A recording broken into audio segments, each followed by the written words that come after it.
and welcome to another episode of Drug Discovery with me, Sukant Kurana, and Dr. Tejas Patte. We are part of IronCure, the company I founded. It is working on drug discovery and healthcare. We are using all the fourth industrial revolution technology towards drug discovery. Uh, what we have been discussing in the previous two episodes of drug discovery is that despite so many reports on claims of some compound treating cancer, something else being useful for diabetes, why very few medicines are out there in market. So what are the impediments in drug discovery, which result in so few medicines? In the first, Tejas told us that biological knowledge, even though vast, is not interconnected, it's not systematized, so to be able to use wisely, right? So it's not in hands of any one individual, be able to synthesize across that information. And I shed some light on how IronCure is trying to do that. A nearly impossible goal that we are trying to aim is trying to put together most of biological data, and we are doing it through citizen science, to a very unique goal.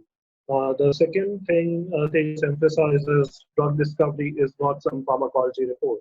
Even though you see really good papers, very interesting papers making claims of curing some disease, they are largely cell line or some animal model.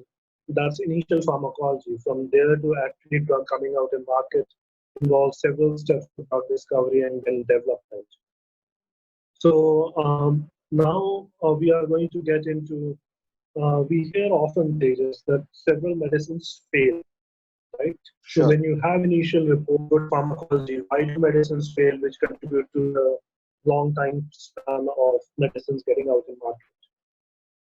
The very short answer to this is more than 50% of medicines fail in pharmacokinetics and ADME, and I'll elaborate this in a minute, and because of animal toxicity. So these are the two main things. So ADME is basically when a drug is consumed, then how is it absorbed by the body? How is it distributed between the different organs, organ systems, tissues, blood, lymph, all of that? How is it metabolized, right? Within the cells, which organelles are involved? Do they oxidize it? Do they reduce it? Do they toxify it? Do they detoxify it within the cell? And then we do know that a lot of medicines get, a lot of xenobiotics get processed in the liver. So what is the metabolism performed by these enzymes which are enriched in the liver?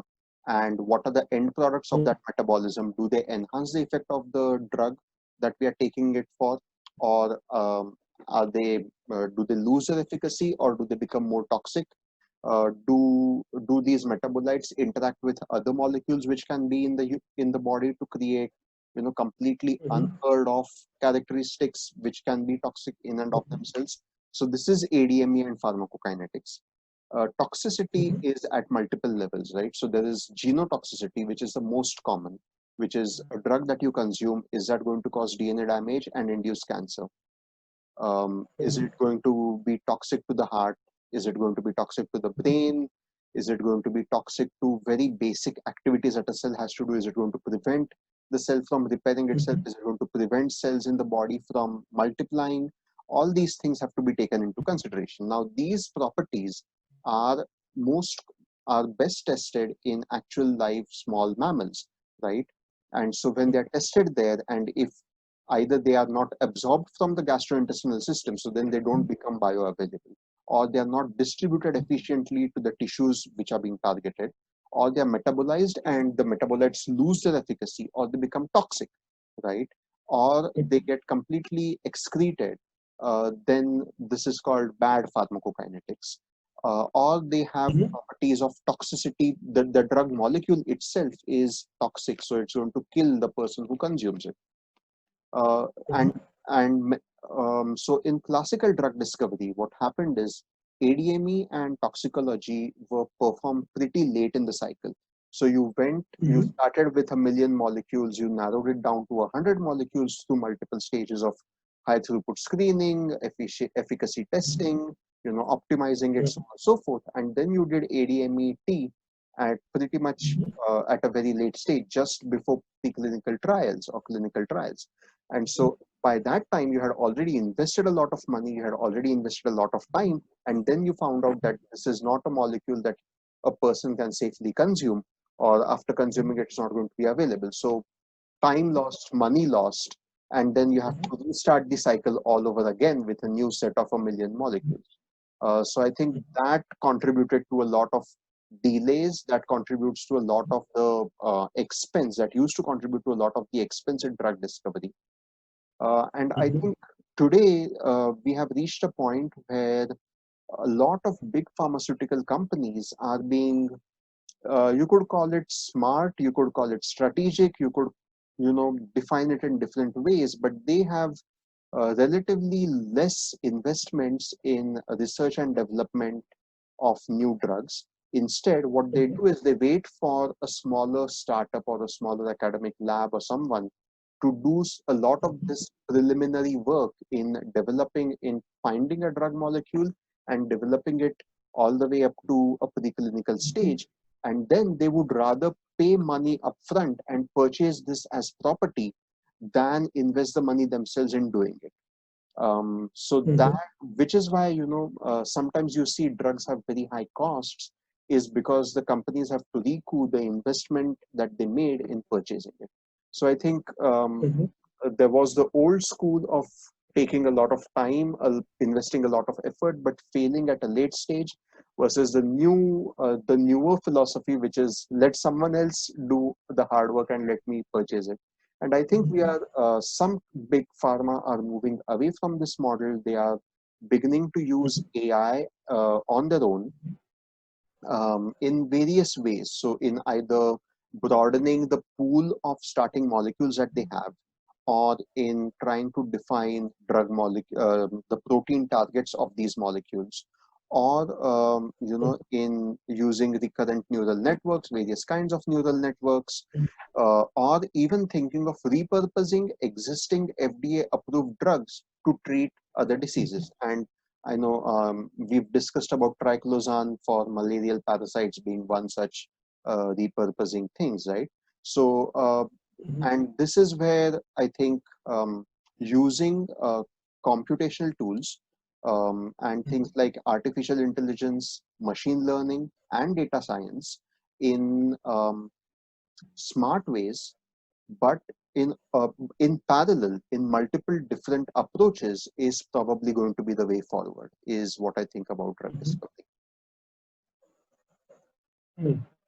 So you think the future is bright for everyone who's in AI race, because there are now more than 200 companies who have caught on of AI. I know I'm asking. No, so I think, let me qualify my answer.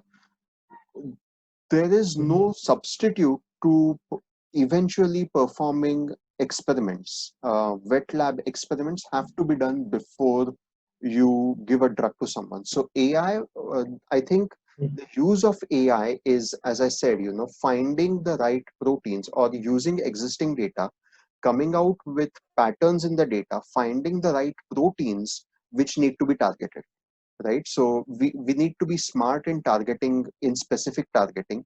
We need to be smart in selecting the pool of drugs which we should be using for targeting. I think companies, rather than just using AI as a catchphrase, those who actually understand AI and use it appropriately will be more successful. So it's not just about predicting the weather yesterday, right? As someone very smartly put it, it is about being able to predict the weather tomorrow, doing it successfully, and doing it repeatedly and reproducibly. Any startup or company which is able to do that repeatedly and reproducibly is going to be successful. And coming back to my original point, there is eventually, you have to have experiments, wet lab experiments on biological systems done before you can actually give a drug to a human being, right? There is no substitute to that. Like, you cannot put a value on human life. Sure, but we can definitely reduce the number of experiments. Absolutely. Something that you had nicely put in the previous podcast is about designing smarter model systems. So one of the limitations has been that people haven't been using computation appropriately. There is another thing which I wanted to really touch upon is there are a lot of people who know machine learning but don't really know drug discovery. You have, in a brief period of working with me, encountered some people, will not take their names, who came in with machine learning knowledge and claimed to be into drug discovery. We later realized they know very little about drug discovery. So, why few companies have made it into billions, while most of the AI-based drug discovery companies are getting a lot of investment because it's hard to do AI, but they're not making much headway is because they are primarily AI engineers who don't know drug discovery. So, and also different algorithms are useful for different things. Right. And there are multiple ways of even solving the same thing. I'll get into sort of the A part later. That's sort of my favorite domain on how you can use sort of hybrid algorithms. But this was great to learn you about why it takes very long because of all these issues of medicines failing. And you emphasize there are two major steps where medicines fail, drugs fail, and fail to become a final medicine out in market. So very useful. I would like to just end this podcast by telling our viewers that given that IronCure is working on so many vast areas, and we originated from academia, we were a bunch of scientists who decided to create a company to solve world's health problems. We are always open to citizen science. Please visit our website, www.ioncurerx.com, and reach out to us for citizen science. If you're a good fit, we'll talk to you and we'll take it forward.